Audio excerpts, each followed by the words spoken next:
어린이들도 재미있게 듣는 제일 쉬운 삼국지. 7. 불타는 낙양, 빛나는 옥새.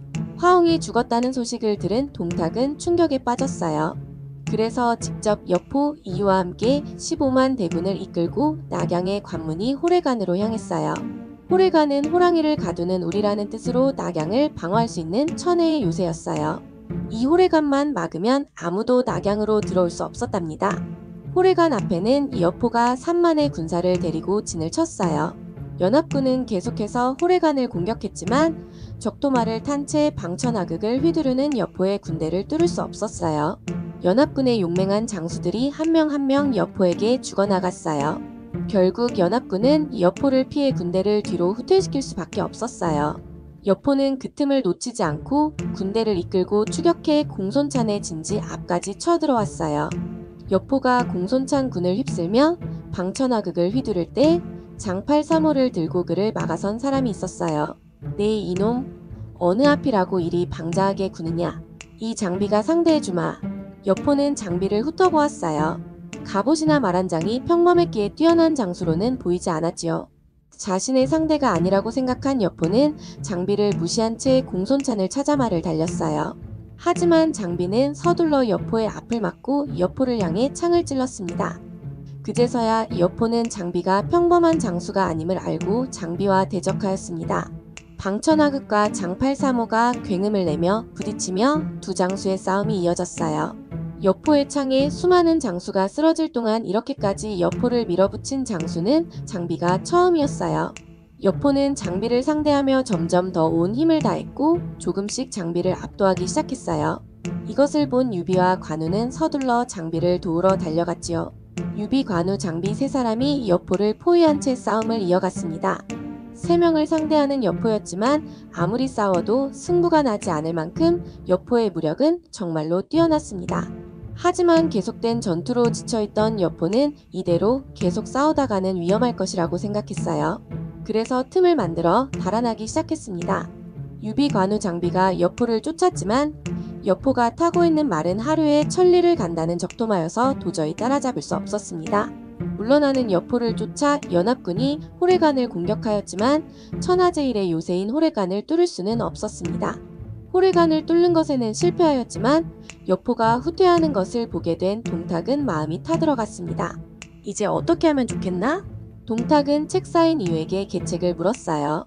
상황이 좋지 않으니 천도를 하시는 게 어떠신지요? 이유의 말에 동탁은 눈을 휘둥그레 뜨고 다시 물었어요. 천도라고 했느냐? 그렇습니다. 낙양은 이미 하늘이 정한 기한을 다 썼습니다. 장안으로 도읍을 옮긴다면 분명 승상의 운도 하늘에 닿을 것입니다. 동탁은 이유의 말이 일리가 있다 생각하여 도읍을 옮기기로 결정하였습니다. 동탁은 낙양의 부자들에게서 도읍을 옮기는데 필요한 비용을 내라며 돈을 모두 빼앗았습니다. 역대 황족들의 무덤을 파헤쳐서 수많은 금은 보화를 챙기기도 했습니다. 이에 응하지 않으면 모두 가차없이 죽여버렸지요. 가장 끔찍한 것은 낙양의 풀 한 폭이 나무 한 그루조차 남지 않도록 모든 것을 불태워 한 줌의 재로 만들어버린 것이었습니다. 그렇게 동탁은 낙양을 모두 태워버린 채 낙양의 백성들을 모두 이끌고 장안으로 향했습니다. 연합군이 낙양성에 들어왔을 때는 이미 모든 것이 불타버린 뒤였습니다. 조조는 천도를 하는 동탁을 쫓아 공격해야 한다고 주장했지만 원소는 생각이 달랐어요. 연이은 전투에 지친 병사들에게 휴식을 주고 불타버린 낙양을 복구해야 한다고 했지요. 결국 의견을 좁히지 못하고 조조군만 단독으로 동탁을 쫓게 되었어요. 낙양에 남아서 불타버린 궁궐의 잔해를 치우던 송견에게 신기한 일이 일어났어요. 밤하늘을 올려다보고 있는데 우물 속에서 밝은 빛이 새어나오는 것을 보게 된 거예요. 송견은 우물 바닥에서 옥으로 만들어진 도장을 찾게 됩니다. 보통 도장이 아니라고 생각한 송견은 학문의 밝은 부하인 정보에게 이 도장이 무슨 도장인지 물었습니다. 주공, 이것은 옥새이옵니다. 대대로 한고조 때부터 한나라의 보물로 황제에게 대대손손 물려져 내려오던 한나라의 보물입니다. 정보는 이어서 말했어요. 몇 년 전 십상시의 난이 일어났을 때 장양이 어린 황제를 모시고 북망산으로 도망간 일이 있었습니다. 그때 옥새가 사라졌다고 하더니 생각지도 못하게 우물 안에 들어있었군요. 이것은 하늘의 뜻으로 하늘이 주공에게 천하를 맡긴 것입니다. 정보의 말에 송견은 강동으로 돌아가 천하를 도모할 계책을 마련하기로 결정했어요. 그래서 다음날 원소를 찾아가 말했어요.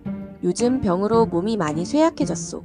그래서 강동으로 돌아가 좀 쉬고 싶어 이별을 고하러 왔소. 이렇게 송견은 옥새를 얻게 되었답니다. 다음 이야기. 동탁을 추격한 조조는 어떻게 되었을까요? 그리고 옥새를 가진 송견은 무슨 생각일까요? 장안으로 천도를 한 동탁에 맞서는 연합군은 계속 힘을 합칠 수 있을까요? 그리고 전투에서 공을 세웠던 유비 삼형제에게는 앞으로 어떤 일이 일어날까요? 다음 이야기를 기대해 주세요.